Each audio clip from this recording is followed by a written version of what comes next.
بسم اللہ الرحمن الرحیم۔ حضرات ناظرین و ناظرات السلام علیکم ورحمۃ اللہ وبرکاتہ۔ میں مقیم احمد ندوی مظفر پوری میری طرف سے آپ سبھی کا اس ندوی یوٹیوب چینل میں خیر مقدم، موسٹ ویلکم، خوش آمدید اور سواگت ہے۔ ناظرین، امام تراویح کا اجرت یا ہدیہ لینا جائز ہے یا ناجائز؟ یقیناً یہ موضوع اس وقت بڑا حساس ہو چلا ہے، لہذا اس پر سنجیدگی سے غور کرنے کی ضرورت تھی اور بندے ناچیز کے زیر غور یہ مسئلہ تھا بھی، مگر مصروفیت رکاوٹ بنی ہوئی تھی۔ اچانک آج شب 26 رمضان المبارک 2022 12:12 پر حضرت مولانا عبدالرحیم صاحب دامت برکاتہم العالیہ کا ایک ندوی فرینڈز گروپ پر اس موضوع سے متعلق میسیج پہنچا، جس نے اس موضوع پر کچھ جسارت کرنے کے لیے برانگیختہ کر دیا اور مجبور کر دیا۔ چنانچہ 5 منٹ بعد ہی ہم نے وعدے کے طور پر جواباً میسیج لوٹا دیا اور ابھی فقط 1 گھنٹہ بعد یہ ویڈیو بنا رہا ہوں۔ امید ہے کہ پسندیدگی اور پذیرائی کی نگاہ سے میرا یہ ویڈیو ضرور دیکھا جائے گا، اور یہ بھی امید ہے کہ میرا یہ ویڈیو تمام حفاظ کرام اور احالیان مسجد تک ضرور بھیجا جائے گا۔ حضرات ناظرین، اجرت یا ہدیہ تراویح کے جواز پر کم تو عدم جواز پر اس وقت بہت سے آئیڈیوز اور ویڈیوز یوٹیوب پر موجود ہیں۔ ہمارے لیے مجوزین اور غیر مجوزین سبھی قابل صد احترام و افتخار ہیں۔ ہمارا مقصد ذرہ برابر کسی کو ٹھیس پہنچانا نہیں، بلکہ اس اہم اور حساس موضوع پر توجہ مبذول کرانا ہے، کیونکہ اس میں ایک حاجت مند اور ضرورت مند کی ضرورت مضمر اور پنہا ہے، جس سے چشم کشائی اہل خرد ہی کا کام ہے۔ باری تعالیٰ کا فرمان عالی شان ہے، انما یتذکر اولو الالباب۔ حضرات، سب سے پہلے ہم غیر مجوزین یعنی ناجائز قرار دینے والے حضرات میں سے ایک اہم شخصیت حضرت شیخ الحدیث محمد صاحب دامت برکاتہم کو ملاحظہ کرتا ہے، جنہوں نے ہدیہ، تحفہ، اجرت اور ہیلا کے تمام دروازے کو منقطع کر دیا۔ سنیے وہ کیا فرما رہے ہیں۔ بہترین بات جو ہے وہ یہ ہے کہ تراویح کی اجرت لینا جائز نہیں ہے، اور اس پر فقہا کا اجماع ہے۔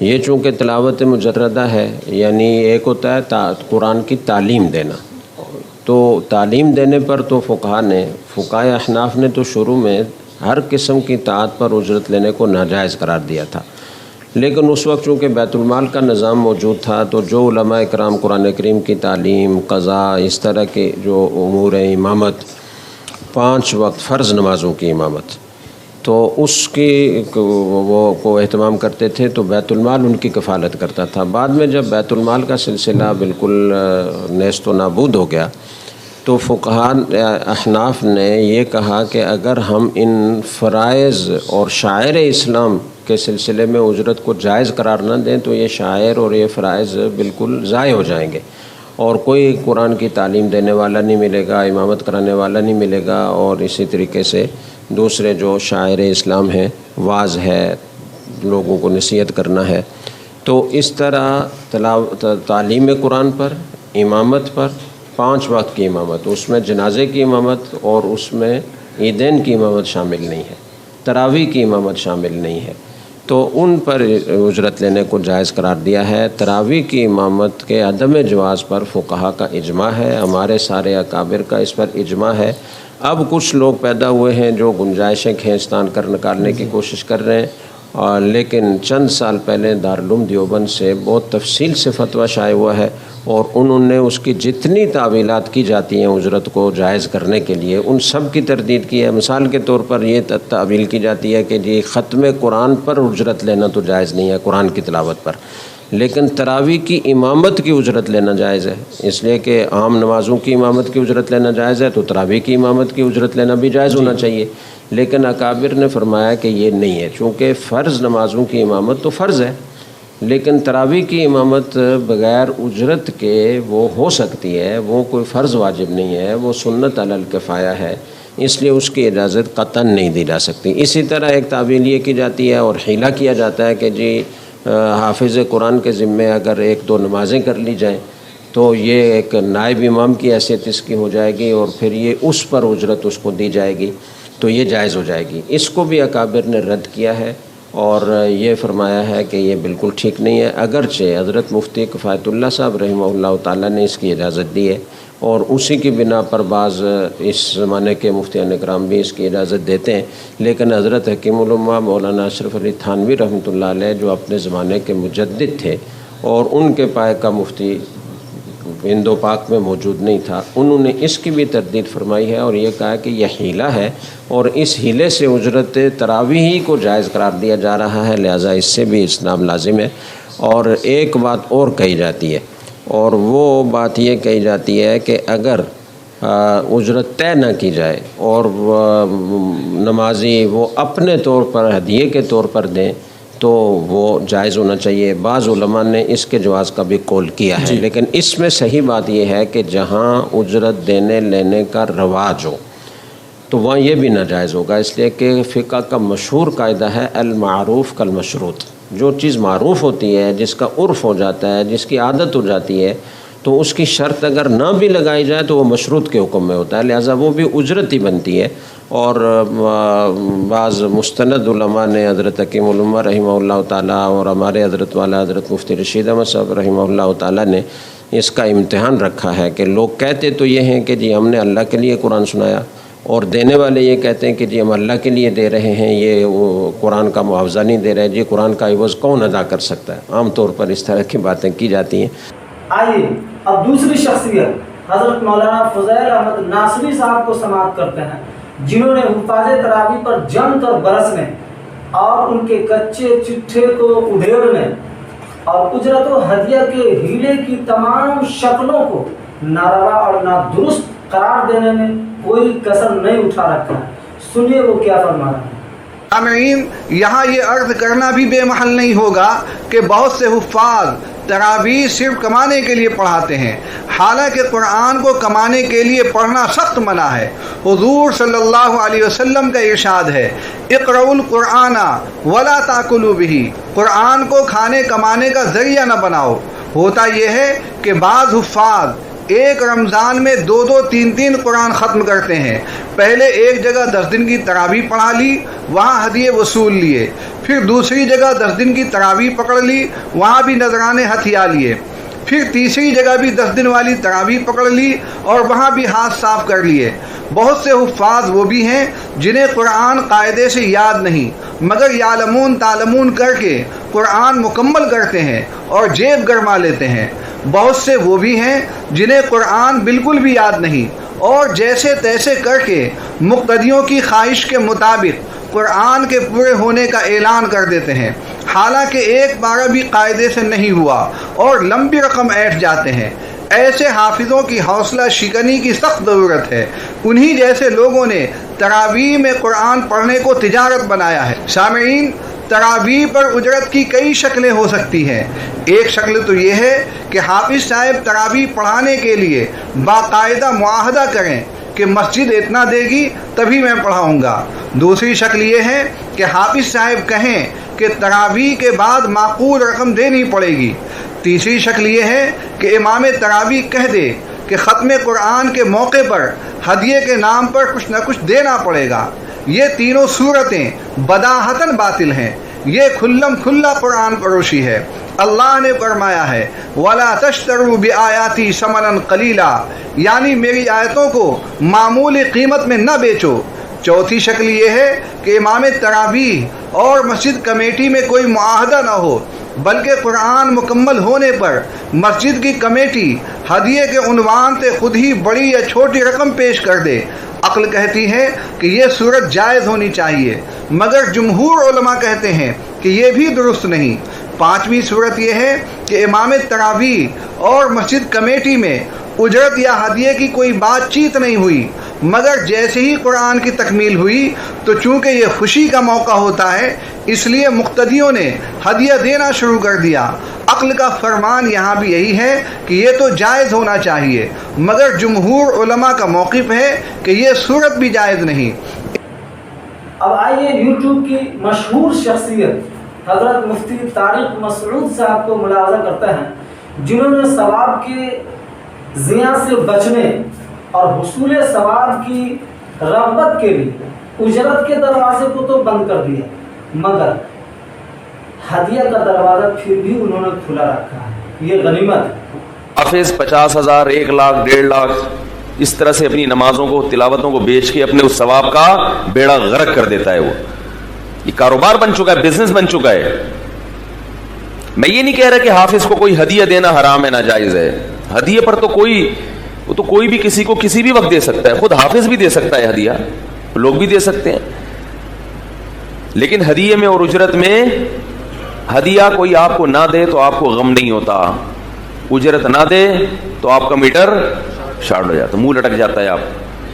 اس لیے وہ ہدیہ جو بہت ضروری سمجھا جاتا ہو کہ اگر ہم نے نہیں دیا تو ان کا میٹر شارٹ ہو جائے گا، وہ ہدیہ بھی اجرت ہی ہے۔ اب آئیے ہدیہ کے جواز کے سلسلے میں ہندوستان کے مشہور و معروف ادارہ دارالعلوم دیوبند کی شورۂ آفاق شخصیت یعنی حضرت مفتی سعید صاحب نور اللہ مرقدہ کی آڈیو کلپ سماعت کرتے ہیں، جنہوں نے حفاظ کی ابتری حالات کو بہت غور سے اور نزدیک سے دیکھنے اور سمجھنے کا کام کیا ہے۔ سنیے وہ کیا فرما رہے ہیں۔ حافظ کو ختم تراویح کے بعد ہدیہ دینا جائز ہے؟ جائز ہے۔ کس نے منع کیا مت دو؟ لیکن یہ دے گا کون؟ نمازی بندے دیں گے، پرسنل نمازی بندے اور امام۔ ہدیہ دو، نذرانہ دو، جو چاہے دو، سب جائز ہے، مگر دیتا کوئی نہیں۔ یہ مسئلے وہی پوچھتے ہیں جن کو نہیں دینا، یہ مسئلے پوچھنے والے سب وہی ہوتے ہیں جن کو دینا نہیں۔ باقی دو وہ ہماری خدمت کرتے ہیں، ہماری بھی کوئی ذمہ داری ہے کہ ان کی خدمت کریں، مگر یہ بات امام اور نمازی کے درمیان رہے بس تو جائز ہے۔ پھر لوگوں سے حافظ کے لیے چندہ کرنا جائز ہے؟ نہیں، یہ جائز نہیں۔ پہلے سے تراویح سنانے کے لیے حافظ کو ہائر کرنا اور اس کی تنخواہ طے کرنا، یہ جائز نہیں۔ کمیٹی سے دینا اس جگہ جہاں دینے کا رواج ہے، جس علاقے میں دینے کا رواج ہے وہاں کمیٹی کا دینا، مسجد کے فنڈ سے یا لوگوں سے چندہ کر کے دینا، یہ جائز نہیں۔ ہماری فقہ میں یہ قاعدہ ہے المعروف کالمشروط، جیسے تراویح شروع کرنے سے پہلے اس کو ہائر کرنا جائز نہیں، اور 5 فرض نماز پڑھانے کے لیے ہائر کرنا یہ جائز ہے۔ فرض نمازیں پڑھانے کے لیے امام رکھنا جائز ہے۔ کیوں؟ اگر امام نہیں رکھو گے تو مسجدوں کا نظام بہت مشکل ہو جائے گا۔ اگر مولانا موسیٰ صاحب بھی نہیں ہوں گے تو ظہر کون پڑھائے گا؟ بڑا مشکل مسئلہ ہو جائے گا۔ اور تراویح تو علم ترا سے پڑھ سکتے ہیں، اگر امام حافظ نہیں تو علم ترا سے پڑھا دے گا، اس کے لیے حافظ ہائر کرنے کی کیا ضرورت ہے؟ بہرحال تراویح کی امامت یعنی قرآن پاک کے ذریعے سے امامت، قرآن سنانا تراویح میں، اس کے لیے امام کو ملازم رکھنا، نوکر رکھنا، ہائر کرنا، یہ کوئی شرعی ضرورت نہیں ہے، دینی ضرورت نہیں ہے۔ اس کے بغیر بھی تراویح پڑھی جا سکتی ہے علم ترا کے پاس سے۔ اس لیے جیسے تراویح کے لیے امام کو ہائر کرنا جائز نہیں ہے، اسی طریقے پر بعد میں دینا اور دینے کا رواج ہو، معروف ہو یا شرط ہو تو جیسے شرط جائز نہیں ایسے ہی معروف ہو تو بھی جائز نہیں۔ تو بہرحال کمیٹی کا دینا اپنے فنڈ سے، کمیٹی کا چندہ کر کے دینا، کمیٹی کا پہلے سے امام کے ساتھ معاملہ کرنا، یہ سب شکلیں جائز نہیں۔ لیکن ایک بندہ نمازی وہ جانے، امام جانے، مگر دیتا کوئی نہیں۔ اسی مسجد میں پہلے میں نے یہ مسئلہ بیان کیا تھا، کسی نے پوچھا تھا، پھر رمضان ختم ہونے پر میں نے حافظوں سے پوچھا ارے تمہیں کسی نے کچھ دیا؟ تو ایک نے کہا کہ ایک شخص نے قرآن شریف لا کر دیا ہے مجھے۔